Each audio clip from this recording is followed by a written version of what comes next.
This is the Breakfast Leadership Podcast. Boundaries or burnout, you make the choice. Here's your host, Michael Levitt.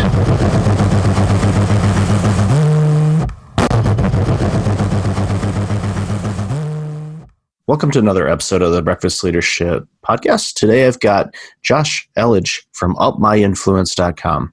Entrepreneurs, you know that you want to be known and seen in your respective industries, and Josh is going to talk about some awesome ways to make that happen. So Josh, welcome to the show. Hey, thank you so much, Michael. It's great to be here. Thanks so much for coming.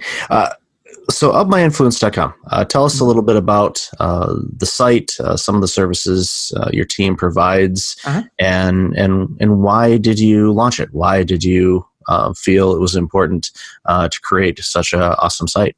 Yeah, well, thank you. About 12 years ago, I was in the process. So I had just lost my second home. I had already declared bankruptcy, but I had what I thought was a great business idea. And I had failed in business 6 other times previously. But yet, with this new company, Savings Angel, I really feel like I felt like I had something that could really make an impact in people's lives.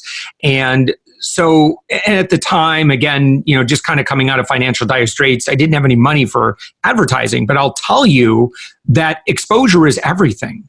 And if you don't get visibility, then obviously no one's going to know about you, and you're not going to make sales, and you have no data to test with to know if you have the right product or service. So I just started reaching out to my local media and started in radio. I eventually started writing a newspaper column, and then that became a syndicated newspaper column. My radio turned into syndicated radio. I started doing TV, and that turned into syndicated TV.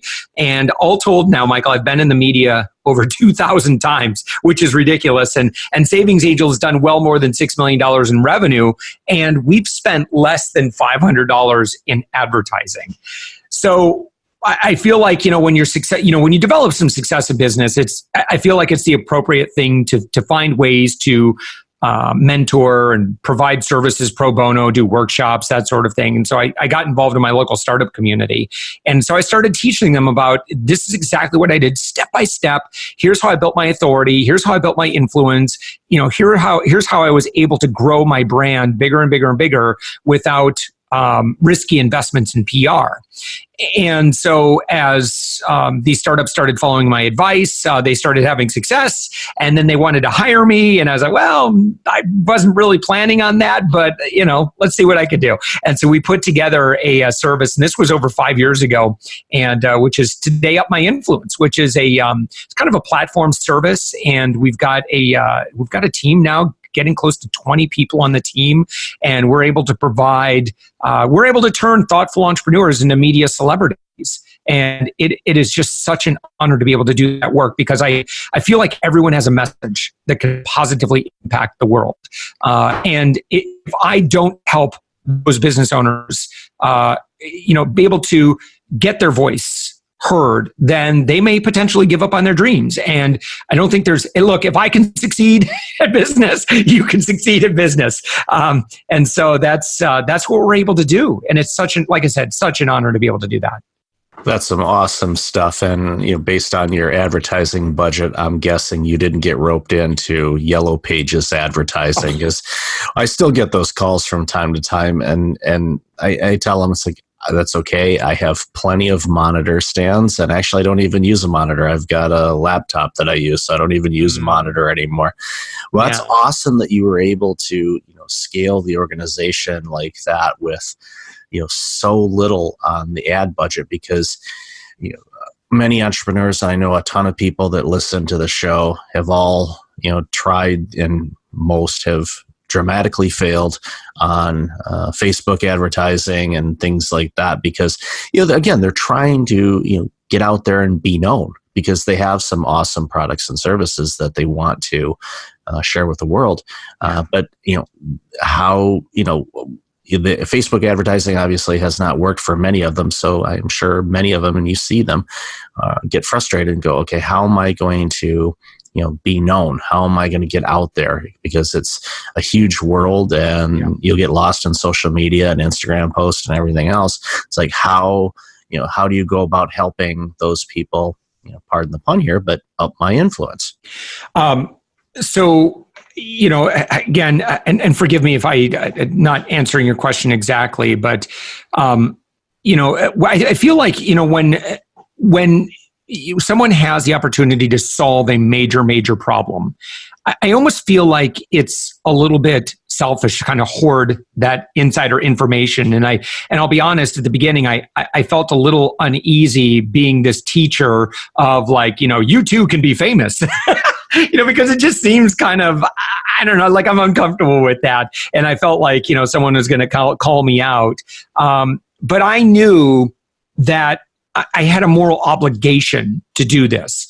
And if I didn't do it, I don't know who would. And I know that, like when we're coming up with, and, just kind of speaking to other entrepreneurs out there, what is a really good business idea? Well, generally a really great business opportunity is one where you have access to special knowledge or experience, and there are very few people that can actually do what you do. So in my case, how many people have been in the media over 2,000 times? That's a pretty small number. And then how many people have actually made money because of that? And then even smaller than that is how many people have been in the media that many times, have made money at it, and are willing to teach others step by step how to do that. And so, and maybe and have the technical wherewithal, maybe to set up some of these systems to be able to teach people. And that's exactly what I kind of looked in the mirror and I said, look, buddy, you have to do this. And so that helped me overcome my imposter syndrome, which I still suffered with, even though I'd had the success, because honestly, I didn't go to school for PR. And, in hindsight, I'm so grateful that I didn't, because our approach to, working with influencers and, some of what we do is PR related, some of what we do is social media, but I'm so glad that, that our approach to it was not, say, tainted by traditional ways of growing a brand.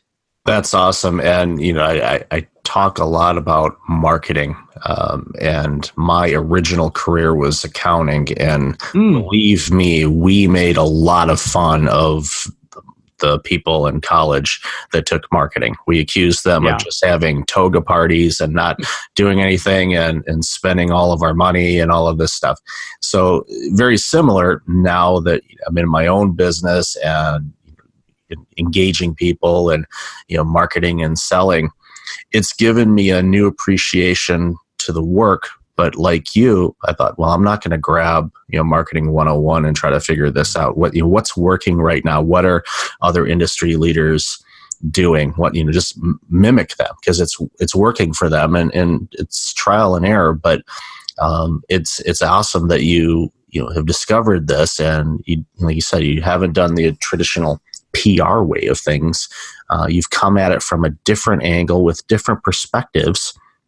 And I think that's actually made things stronger and better for you. I think if you would have had, the huge PR background, I don't know if you would have had the same success that you've had.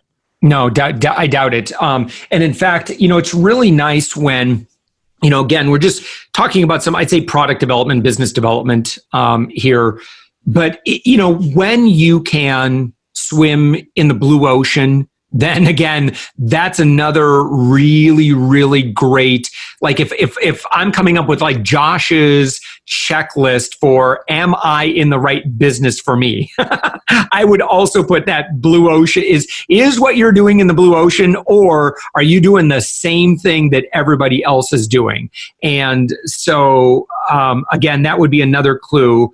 That you're probably doing the right thing. One more that I would put on. So if the person who's taking notes, again, do you have a unique, do you have unique insight or experiences? That would be number one, and expertise. Number two, is this a relatively blue ocean type of business? In other words, is this fairly unique, or are you going to be doing what everybody else is doing? Because if that's the case, then you better be better than everybody else, or a lower cost, because you're going to be incredibly commoditized. And then I'd say number three is then you need to look at the audience. Now, the audience, you're going to ask these two questions. Does my audience have the desire to pay me? And do they have the ability to pay me? Because I hear a lot of business ideas and I'm like, who's going to give you money for that? I don't, I know you might want to serve millennials and helping them with retirement, but I don't know, man, that's a tough sell, as an example. So I think those are three really good indicators. If you can check those boxes, I think you're looking pretty good from a business perspective. That's a great list to have, and I'm going to avoid any avocado toast jokes or anything like that with millennials. I'm not a millennial, but I'm a Gen Xer. But man, I love my avocado toast. No joke about it. Yeah, it's good, and I work in the industry that I'm in, helping in the healthcare industry. I've got baby boomer physicians and millennial physicians. There isn't any Gen X people like me, so I have this momentum when I go into those snake pits and go, can we all just get along here? Yeah. Because the two groups, from my perspective, are identical other than age, and they're very similar, but they can't see past that sometimes. But no, that's an awesome list, because again, it really connects with your product and service. If it's something that you're not able to monetize, by all means, it doesn't mean you shouldn't do it, if it's something you're passionate about, but you take it into consideration with, what your goals are for your organization. If it's a hobby and you want to write ebooks on whatever subject, go for it. You can do it. But if you really want to make that big dent in the universe and really get your story out there and the products and services that will dramatically impact people's lives, then you're doing a disservice to the community by not getting it out there and not getting in front of the right audiences to have that product or service really shine. Yeah. I want to talk about because I feel like there's someone out there too that who's listening, and this whole thing with this imposter syndrome, because I really suffered with this. And, one of the best pieces of advice I heard is, it's not our job to convince people that they have to buy it. But if we have something that we feel like we can help people and make an impact in people's lives, then who are you to judge whether or not they invest their money in your service? If they feel like it's a match, that's up to the buyer. That's up to the consumer. That's up to your potential client to decide. Our job is just to put our offer out there, and your audience will give you feedback. And if it comes in the form of crickets, that's feedback. And so, but I just want to make sure that, if there's someone and fear is kind of keeping you from that next step, I really just encourage you to say, to just know that everybody dealt with fear. I dealt with fear, and rightly so, because I failed in business so many times. So I was afraid when I started Savings Angel, because I wasn't sure if this thing was going to work out. I certainly didn't have a very good track record. And without my influence, I felt like the PR police were going to come after me and say, "How dare you, sir, practice PR without a license?" I honestly felt like, someone was going to call me out. And at the end of the day, my clients don't really care about where I went to college 20 years ago. They want to know, can I get them results? And I can get them results. So that's why they pay me for that. It's great. And, you and I share a similar story as far as losing a home, because that was the tail end of my 369 days of significant losses. And that, imposter syndrome definitely came into effect when I re-entered the workforce in a role that was basically identical to the one that nearly killed me. And of course, my parents wanted to have me committed for going back into the same field. But I told them, I'm going to go about this differently. I am confident that I am going to be able to do this differently than I did before. And I've learned from my mistakes, and I'm going to go out there, and yes, am I going to make some fumbles along the way? Of course. But at the end of the day, I knew that I was going to be able to be successful in what I'm doing, because I paid attention and actually had time to reflect on all of the things that led up to all of those losses. Losing a home is a big deal, but you can come out of it, and it's just like the movies, it's the hero's journey. It's you've gone through this, you've had this huge setback, and then all of a sudden you come out of it and you create Savings Angel and upmyinfluence.com, and all of a sudden, I say all of a sudden, tongue in cheek, everybody's a 15-year overnight success. Yes. You have these opportunities, and you have a gift and a skill that you are sharing with people to help them get to their goals and dreams. It's Zig Ziglar has talked about it many times about help as many people as possible, so it'll help you get where you want to get. I'm totally butchering that quote, but it's basically you help people, you will be helped. It just it's how nature works. Yeah, and it's awesome that you're doing this. So I know you've touched on this a little bit, but why is this important to you? Because you could have done a lot of different things, but why was this so important for you to launch Savings Angel and obviously upmyinfluence.com? Yeah. So, with Savings Angel, I was kind of in a position where I felt like I had nowhere else to go. I was either that or, find some kind of sales job, because my bachelor's degree was in family science, and there's not a whole lot of it's kind of hard to support a family with a bachelor's degree in family science. You kind of have to continue on and get your master's and your PhD, which my wife did. But in my case, for me, with Savings Angel, I actually had been doing some digital marketing previously, and that was going okay. Eventually, it's kind of petered out. But, with Savings Angel, I was solving my own need. Simply because we were trying to be very conservative with our money. And part of that is we went through Dave Ramsey's program. And so we were looking at ways that we could save money, be more responsible with our money. And, as we were putting together our budget, I asked my wife, I said, how much do we spend at the grocery store every month? Maybe like $500 to $400, $500. And she laughed at me and she's like, are you kidding? We spend over $800, $900. And I thought, and it was like, if I were drinking coffee, I would have spit it all over and say, what? That is a lot of money. There has got to be a better way that we could shop and feed our family. I mean, that's a big ticket item. $800, $900 month after month after month after month. And, so it turns out, so I started researching all of the experts. I just became obsessed with this for some reason. I thought there's got to be, I know that there are people out there that have cracked this code. And I found out that there's two ways that you can absolutely cut your grocery bill in half. And it absolutely works. Number one is you could start growing all your own food.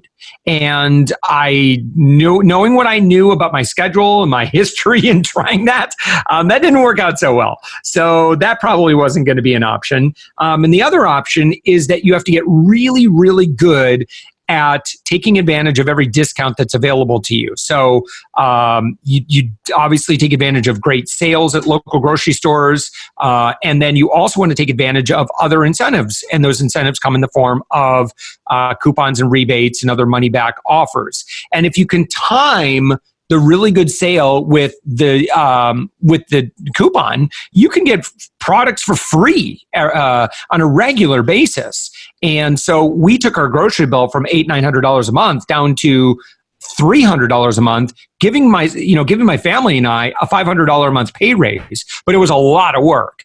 And I thought, well, what would happen if I put all this together in a spreadsheet and I created some sort of like a searchable database, and I would tell people, look, all you have to do is take this coupon, here's the link, print it out, bring it into Meijer, Publix, or whatever grocery store, and you can get your Cheerios for 50 cents a box instead of $4 a box. And do I think that information would be valuable? And it turned out that it was very valuable. And people were willing to pay about $20 a month in order to have access to that information, whereby they could save their family $400 every single month. So we created a membership-based website out of it. And eventually, we kind of got to the point where consumer interest was really high because we did this before extreme couponing came about. But then it really kind of petered out from there. So we kind of transitioned to just a regular blog, which which we do great work there. I do a podcast with Savings Angel. And so now we just teach people all of this stuff for free. And so along the way, of course, our way of growing Savings Angel was just working with the media, as I mentioned earlier, and, kind of developing that experience. I felt like, my gosh, if every other business owner knew how to do this, there's not a single business that, as long as it was a halfway decent idea, there isn't a single business out there that couldn't be successful. I mean, there aren't too many problems that can't be solved in business by lots of exposure and lots of customers buying your service. Money tends to solve business problems. So my formula for getting media, I felt like could work for other people, and it absolutely has. It's funny you mentioned the coupon thing, because my mom used to carry around this box that she had coupons in, and it was literally the size of if you bought a large pair of boots. It's a huge box, and she had it all inventoried, because one of the things that she did, and she continues to do, is she would know when things were going on sale, and also not to give away trade secrets, oftentimes a coupon would come out, and then within 2 or 3 weeks, that product would be on sale somewhere. There was, and you're, I'm sure, well aware of some of the math and how that worked with grocery stores and all of that. So she knew that and was able to figure out a way to get a box of Cheerios for 25 cents or $5 toothbrushes for a dime. And then, of course, with double coupons. And, I know there's a couple large pharmacy chains in the States. They don't sponsor my show, so I'm not going to name them, but it rhymes with CVS and Walgreens. If they want to sponsor, I'd be more than happy to take their sponsorship dollars. Sure. Because my mom has definitely spent enough money there. But she works, that, and it's something where she's been able to get all of those things. And what she ends up doing is she donates, those products, because it's just my dad and her. So, there's only so much Cheerios you can eat in a day, but she donates these boxes and other things to local charities, the American veterans, and family members that are in need. You hear stories tragically sometimes when people lose their homes or to fire or something like that, and she has this stuff, and she can take over 3 or 4 bags of groceries and say, here. It could be, a couple $100 in groceries that she may have paid, $20 for. And she's done that, and she's been doing that for years. And it's one of those things where, from a family standpoint, you were right on the head. People could just, blindly go into the grocery store and, drop $8,000-$9,000 or more, depending on the size of the family. And those are dollars that, again, using, coupons and just being a smart shopper, knowing, okay, when things go on sale and what you need, there's, $500-$600 a month that you could actually use for all kinds of different things. And so it's awesome that you taught that and you continue to do that, because I think, again, using my accounting hat again, if you can find $600 in savings from a tax standpoint, that's like finding roughly $1,000 of new income, and after taxes and all of that. So that's significant. That's several $1,000s a year that could be used on a variety of different things, whether it's a vacation, buying a used car so you don't have a car payment. There's so many different ways that you can utilize this expertise. So it's awesome that you teach that, and it's part of the work that you do.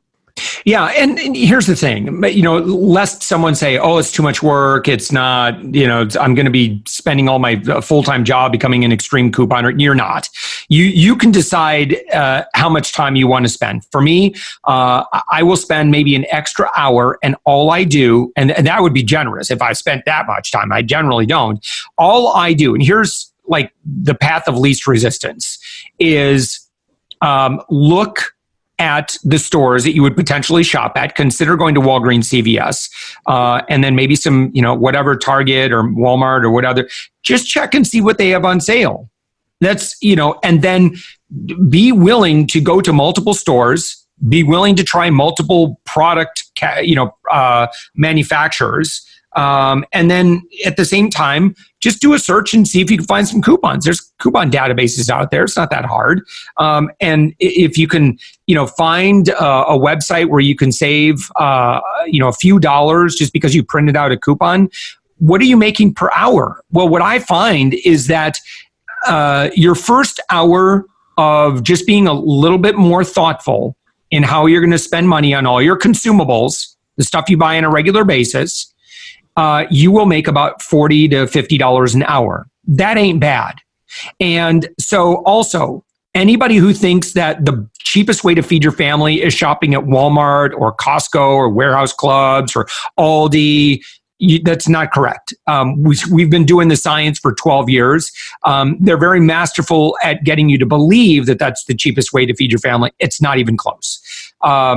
The best, cheapest way to feed your family is buying a really great sale. Like when someone here in the South, we've got Publix. I'm in Orlando, Florida. And when you get Cheerios for 50% off, and then you have a $1 coupon, you're getting your groceries for 75% off. Okay. There's no chain store on the planet that can compete with that. So, really, it just takes a little bit of effort. It's not that hard. You can go to Savings Angel. We'll teach you for free, right? And just step by step what to do. And then you can have this new skill that can, earn your family $40, $50, even $60 an hour. And that alone could dramatically change the landscape of someone's household. Mm-hmm. That type of effort could mean that maybe if both parents are working multiple jobs because of economic conditions, the situation they're in, whatever type of role they're in, by doing that, one or two of the parents could actually take maybe one less job because of the savings that they have, and they can spend more time at home and doing things that they want to do, and again, dramatically change their lives just by using the resources that are available to us. You're going to buy this stuff anyway, so being smart about it and utilizing these coupons and sales and all of that, it just makes a ton of sense. And it's amazing how much money you will actually save if you put in a little bit of effort. Yeah, totally agreed. So what's your proudest moment so far of the things that you're doing with Savings Angel and Up My Influence? What's a story that really energizes you and thought, wow, I am really thrilled that I get to do this for a living? Yeah, obviously it's when you see your clients have phenomenal success and seeing them land a $15,000, $20,000 client because of some visibility that they were able to get, seeing them be able to attract investors because of the increased authority that they've gotten, seeing them, we've had some clients go on reality TV series. We've had some clients partner with some really big YouTubers that have 1.5 million subscribers, and then see the kind of financial reward that they get from that. That feels really good. That absolutely makes me proud. And I'll tell you too, it's having a great team that works together. And so, as a business owner, I've got a vision for myself. Obviously, I want success. I want to feel like I'm making an impact in the world. That's all very important. I have a vision for our clients. I want them to experience phenomenal success. And I also have a vision for our team, for our employees. I want to help them make their dreams come true. I want them to have a great place to work where they can work from home. We have I think pretty much everybody is a stay-at-home mom with our company. And I got to tell you that I love that. I love creating a job where our employees can be home with their kids and be able to just kind of have this great work-life balance where they can, prioritize their family, but still be able to earn a good income while working from home. So that feels really, really good to do that. I mean, there's just so many, when you're the CEO and you've got that stewardship over that, over all of your efforts, it just feels really, really good to be able to create this. And again, much like saving the money with the coupons and the sales, the fact that the parents can stay home and have that flexibility to be able to earn an income and be able to do things that they like to do as well is amazing. I tell people, for me, freedom is the ability to do what you want, where you want, when you want. And there's many of us that will go into a workplace or an office, and we put in our 40 hours, and when we go home and we're going, okay, is this what I'm supposed to be doing? Is this all there is? Or is there something that I'd rather be doing? So it creates a ton of opportunity for people to be able to have that opportunity where they can work remotely, and it's awesome work. I'm thrilled that you launched these organizations and the work that you're doing. It's absolutely amazing. So thank you for that. Yeah, my pleasure. Thank you. So where can our audience find out more about you and the business? And if they're interested in learning more about the things that we talked about today, how can they find you? We do a ton of pro bono work, particularly for earlier stage startups. And, really the one place I would highly recommend, if we could start working on your authority and your influence, I do a 90-minute webinar. It's not a weird salesy webinar. It's focused on the basics that you need so you can start building up your social proof, your associations, and all the good things that you want. And imagine what life would be like if you had 10 times the authority in your space than you currently do. What would you imagine would happen to your business? That's what we're going to focus on this webinar. And so you can find that by just going to upmyinfluence.com. And then just click on webinar and register for that. I do them pretty often. And there I'll be able to answer all your questions. Will help get you much more visible, build your social media audience, start getting you seen on TV and with other influencers, because it really, really makes a huge difference. Life is just so much easier when people respect you because of the work that you do. And that's what I'd be honored to help the person who's been listening to our conversation. Let's take that next step and, please allow me to be of service. That's awesome. And audience, I'll definitely have all the links and stuff that we talked about in the show notes. And I highly encourage you to take Josh up on his offer, because great organization, and they want you and your organization to grow beyond your wildest imagination and dreams. So, Josh, thank you again for being on the show. I really appreciate it. I've taken a full page of notes, which I both for myself and for the show notes as well. So I really appreciate you and the work that you're doing, and I thank you again for your time today. Really appreciate it. Absolutely. Thanks so much, Michael. My pleasure. Until next time, everyone, be well. Hey, it's Michael again. Thank you for listening to the podcast. I really appreciate it. If you're like many people, you're dealing with some significant stress and possibly approaching burnout. I know how you feel. In 2009, my burnout led to a year of worst-case scenarios. I do not want that to happen to you. If you go to breakfastleadership.com, you can register for a free webinar on burnout prevention, as well as get a free checklist to have successful mornings. Start off each day the right way. Again, that's at breakfastleadership.com. Also, since you are a loyal podcast listener, I'm asking you to like, rate, and review my podcast on iTunes.